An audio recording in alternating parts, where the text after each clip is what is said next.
Here we go. Time for Simmer's Morning Skate. Rob Simpson, SeattleHockeyInsider.com, VancouverHockeyInsider.com, with Paul Maurice. Ladies and gentlemen, how are you? Good. Simmer, how are you, man? Pretty good. Head coach of the Florida Panthers, who are doing pretty good. Yeah, we're all right. And you're healthy, for the most part. We have. We paid for it early in the year. Our run last year, we had three really important people out of our lineup for about 16, 17 games straight. And you know what, to credit to the organization, we brought in some players that can play, and yeah, Ekman Larsson's been good for us. Kulikov, really good. Balinskis. So we brought in some people to help, and now we've got 8 healthy defensemen. We can only play 6, but we've survived that tough stretch. So you actually get to kind of platoon guys. You get to rotate guys into your decor. Yeah, better than that. 2 more. We get to shave minutes off. Ekblad and Forsberg, who played 25 minutes a night for us all of last year. So now we can spread it around a little bit. All right. Well, enough of the real serious stuff. Yeah. Let's go back to Paul Maurice, right shot defenseman for the Windsor Spitfires. Mr. Irrelevant, by the way. The 252nd pick in the 1985 draft of the Philadelphia Flyers.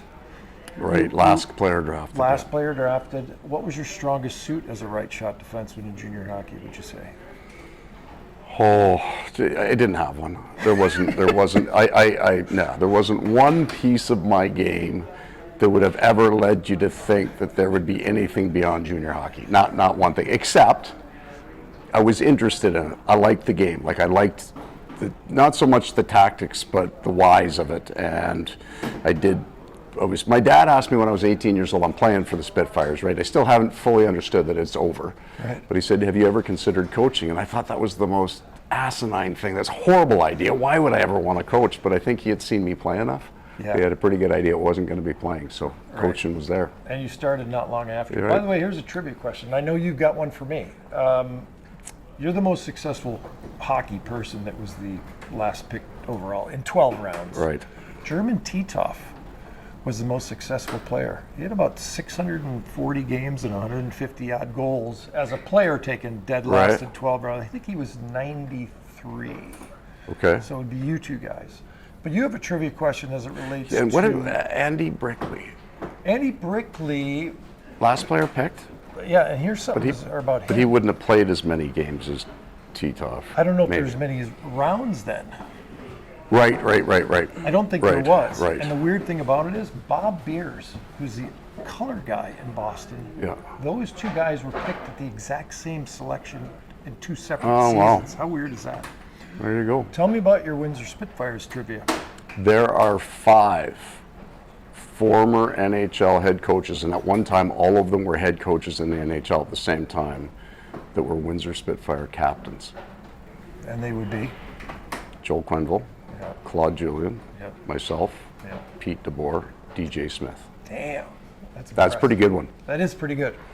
By the way, Seattle Kraken, you got Ronnie Francis, GM, who was your captain. Correct. When you lost in 0-2 to the Red Wings. Yes. It was the $30,000 salary against right, that's true. Or $30 million, against the $90 million salary. It's true. So they're starting 5, game 1. Yeah. Plus Hasek was Yep. bigger than our whole team's payroll. Salary cap, yeah. It's unbelievable. And you won game 1. Yeah, we did. Ron Francis in overtime. That's right. And then Johnny Forsland, who you've known since your Hartford days. Correct. Is the play-by-play guy. Right. So this is a little bit of a There's ties for sure. All new markets, right? So that's there are a number of people that have come out of Hartford into the hockey world. Is incredible. Ron Francis is the single smartest hockey person I've ever met in my life. So Ron is from my hometown, and the Sault Ste. Marie. We went to the same all-boys high school, but he's 4 years older than me. So I had never met him. So he's a legend in the Sault. Right.